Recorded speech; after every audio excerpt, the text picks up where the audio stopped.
Hi guys, today I'm going to talk about surprising things that I learned being a first-time mum. Breastfeeding. Like at the beginning, I thought breastfeeding would be like very natural, as they say. I thought that as soon as the baby was born, the milk would be ready and I would be able to like latch the baby on, and then, you know, it'll be fine. The baby will be able to feed, you know, without any like trouble or anything. Well, first of all, when you're pregnant, your body develops colostrum, so it's like the first milk, so you don't really, the milk doesn't fully come in until like a few days. So the first milk is not that much, but apparently it's enough for a newborn. Hi, say Rochelle. Rochelle. Yeah. So at the beginning with Rochelle, it was a bit of a struggle. It was a bit of a struggle to get enough milk for her. Say hi. Yeah, at the beginning I found it hard to express as well, so luckily we had a health visitor come in 2 days after the baby was born, after Rochelle was born, and she gave me like a syringe, so basically I'd have to hand express the milk that I had and then feed it to the baby. And it's good in a way to have a syringe because you can kind of measure how much you're giving the baby as well. I thought it'd be really natural. I thought, you know, there would be so much milk that the baby would have and everything. With Rochelle, we had to supplement at the beginning. We supplemented with the formula milks, the first milk that you get, and my colostrum that I had from expressing. This lasted for a few weeks. I was always pro breastfeeding, so I wanted, obviously at the beginning you should just give your baby breast milk, but I was dead set on it. I just wanted to give her breast milk, and I was a bit disappointed that I couldn't give her enough right at the beginning, but that was just like my expectations. Like I didn't know I didn't know that it's gonna happen like that sometimes. So until my milk finally came in and everything, I just breastfed her. I was able to breastfeed her, and I slowly got rid of the formula milks. And luckily with Rochelle, she was latching on, most of the time she was latching on properly, but that is an issue. Like that is an issue. You'd think it would be really easy to just get the baby on your boob and then just feed them, but there are techniques and like ways to hold the baby so that they actually get a proper latch. And obviously being a first-time mum, now I know, but before that, no. Even if you got the information and stuff, until you experience trying to feed a newborn, feed a baby a first time, you don't really truly understand how complicated it can be to breastfeed when you haven't done it before. So being able to like learning how to express the milk, how to use a manual or an automatic breast pump, learning to do those things, it's not natural. Obviously you have to like really practice.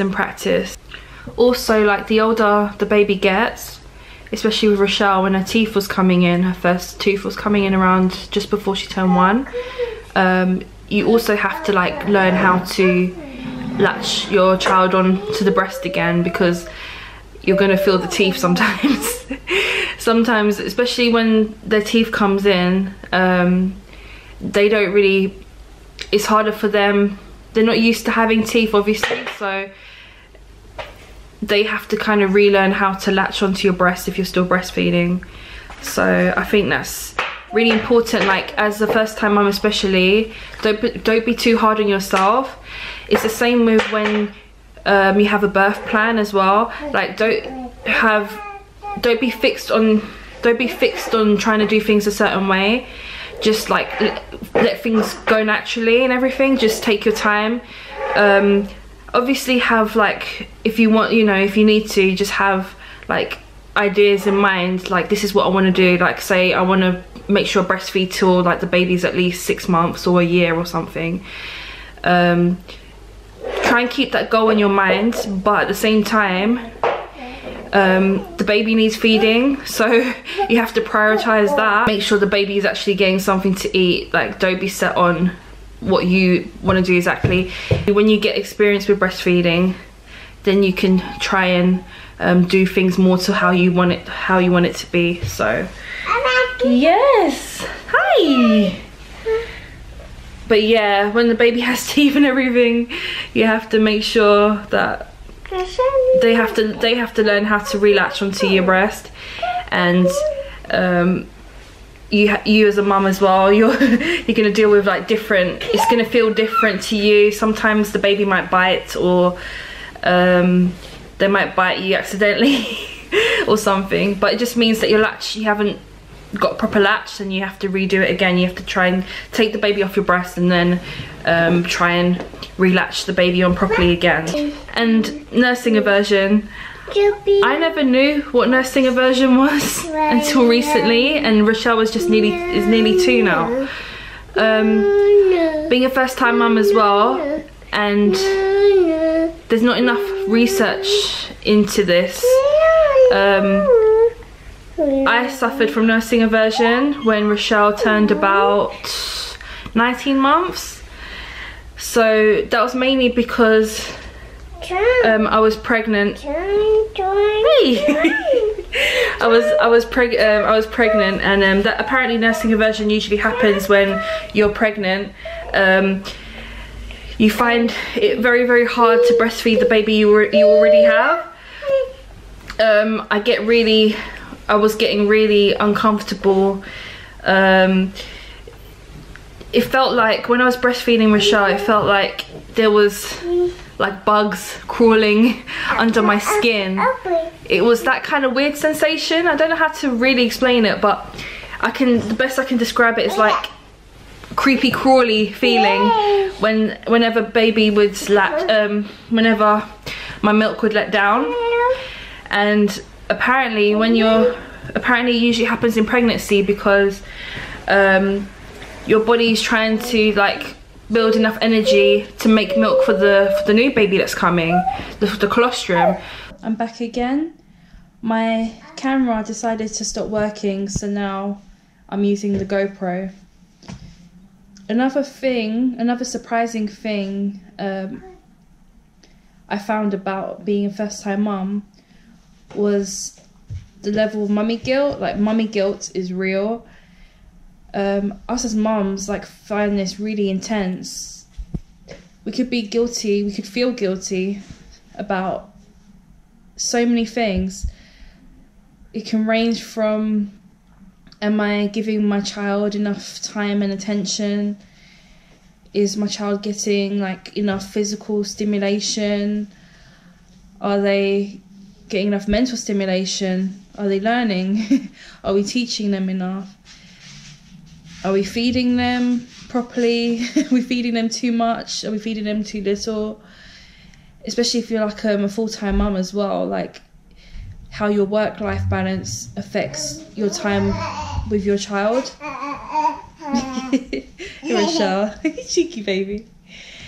And also, you know, yourself, like your hobbies. Crackers, you wanna come? Your hobbies and goals and interests, do they affect your time and attention with your child? So there's so many things, and yeah, and even with me in this pregnancy, I've been really, really nauseous and sick, and I haven't been as physical as I have been. So I feel guilty sometimes when I'm with Rochelle that I'm not playing, I'm not as active with her as I usually am. And also before the baby is due in a few weeks' time, so I also have a little bit of guilt about whether or not we'll be able to provide with Rochelle enough time and attention that we do with the newborn. So I just wanted to let you guys know that, you know, mum guilt is real. and it's an emotion, you know. It just shows that you care about your child. Yeah. That you care about your child, and you know, you're trying to do everything that you can within your own power to make the most of. Yes, I'm holding this now. You know, to make the most of the precious time you have with your kids. So just recognize the emotion, you know, try not to get too stressed about it. Just try and find a way, some way of dealing with it. But yeah, like I said, being a first-time mum, I didn't even know I was gonna feel like that sometimes. So it's natural, whether or not you have a child, a newborn, or whether your child's, you know, old enough, you know, grown up, you still feel some kind of guilt about anything. So, you know, being a first-time mum, I didn't even expect Rochelle to learn so much and develop so much in a short space of time. Right now she's 1, she's 21 months, nearly 21 months. So I didn't expect her to pick up so many words already, and she can understand what we say to her as well.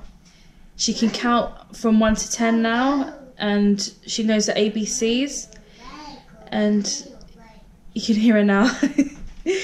But it's just amazing. Like, I thought that they would learn all these things from the age of 2.5, 3, but she's 1 and she's already talking. So that's another good point, as you know, it's another good thing. You know what to expect, especially when you don't know anybody that has kids, or you're not around kids enough. So I thought it was just amazing.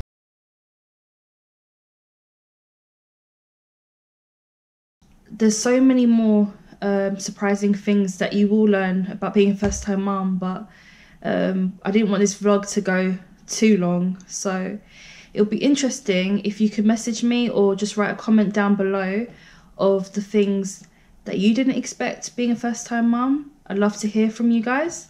So anyway, I will love you and leave you. Thanks for watching. Bye.